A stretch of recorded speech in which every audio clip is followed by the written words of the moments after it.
Hello guys, late lunch na naman tayo. Nawili ako. Kaya parang lalagnatin na ako kasi alas 3 na, hindi pa akong kumain. Ang hang.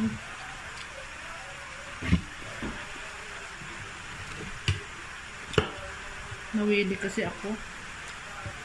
Itong ay yung ulam ko, yung ginataang isda. Na may gata.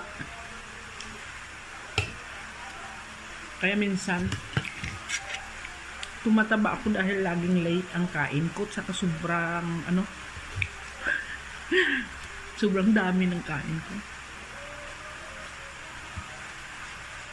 Imbis na diet, nagkakamay pa naman ako kumain.